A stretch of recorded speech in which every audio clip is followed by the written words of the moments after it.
Hello everyone, welcome back to Judy Meets World. Today we're going to be talking about something that I've been asked a lot about, which is how to book your airfare at the best possible price.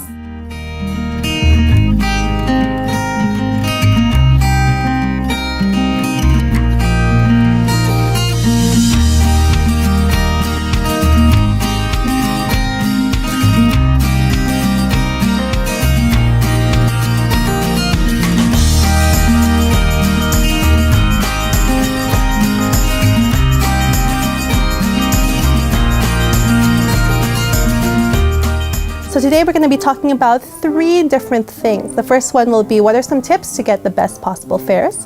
What are some of the websites I personally use to book my airfare?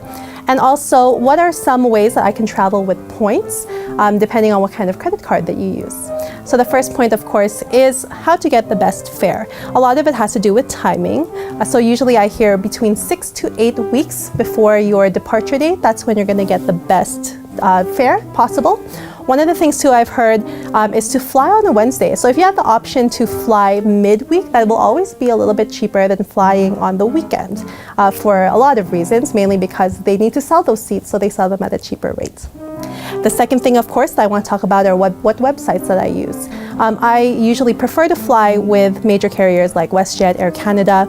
There are, of course, Swoop or Flair if you're traveling from Canada. That is definitely a budget airline that you can try. I personally have not tried them. One of the reasons is you just need to know what your travel style is. So personally, I value comfort, whereas other folks would like to have the experience of flying more for less. So it's really up to you what you're comfortable with. But definitely those are two ways that you could fly. And just make sure that you're keeping track of seat sales. So I actually book with Expedia.ca sometimes. I was actually able, during a seat sale, to get a WestJet flight for cheaper than Swoop. So again, it's all about your timing. It's knowing when you're flying out, when you're able to, and just watch that timing, right? 6 to 8 weeks before your departure date, keep an eye on those flight trackers and see if you can get the best bang for your buck. And last one is, of course, traveling with points. A lot of major credit cards now are selling cards that do have the option to collect points for everyday things like your gas, your groceries. And when those points accumulate, you can actually get round-trip tickets. So again, you want to choose a card that works best for your lifestyle.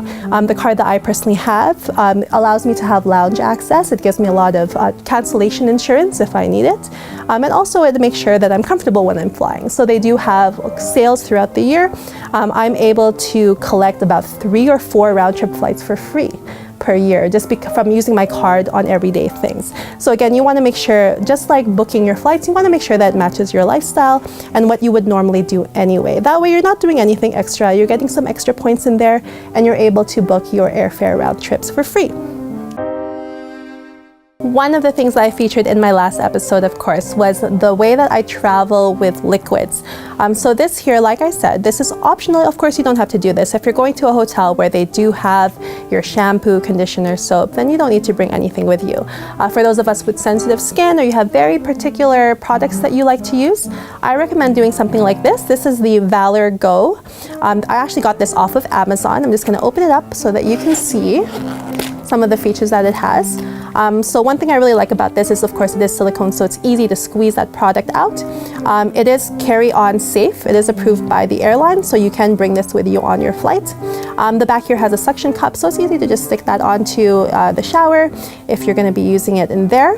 My favorite part about this would have to be right now, so this one here doesn't have any labels on it, but right now this one is blank, but I'll show you an example. This is my shampoo, or I have it set to shampoo.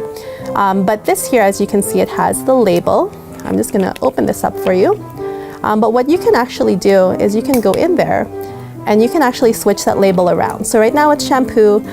If I want to switch it over to, say, soap, I can do that, or whatever I want to put in there. So right now it says lotion.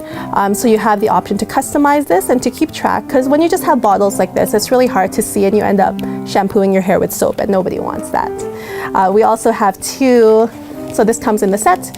2 of these are just good for like something small. So for example, I like to put some of maybe like my facial lotion in here. Just keep it in there. It's easy to just take a little spatula, put it in there. Then you can take that with you on the go as well. So again, this is the Valor Go. I will have a link available for you if you want to check it out, because I did get quite a number of questions about this when we posted our last episode. Thank you again, Winnipeg, for tuning into another episode of Judy Meets World. Again, I love it when you come and explore with me. Let me know what other topics you would like for us to feature and for me to talk about from my experience from traveling around the world. Thank you again, and mabuhay.